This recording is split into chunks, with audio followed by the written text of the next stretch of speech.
makambo monde bandi donc pesa tango toujours en forme dans le bel trop ngai ko monde ngai santé même morale même si malade empêcher ngai mais nzamba sungi jojali quoi na les casque nous ça makambo ki kitoko na bo santé papa ngamoko donc la bien ko père mais ta que venanga donc venanga mokale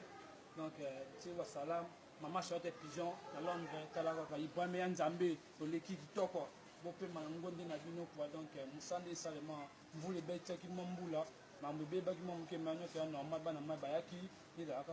ba ki ba parler na biso na leka so to sa mouvement to sa musani zalarama nous moyebi ka ni ezali donc mingo beati na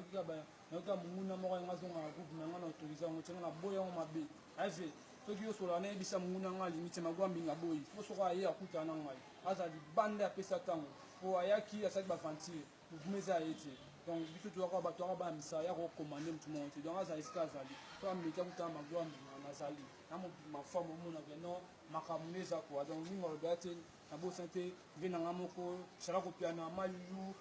fifi piana babet piana kijabon donc maman na mo abotanga motema donc maman tete donc mafuta kateri Esther Lombe la famille Lombe ma famille mbinga na nini ya binga ngwana donc ben c'est toujours na jali quoi vena ngamoko ma shala te pigeon landre yemoko Nzambe Ibrahim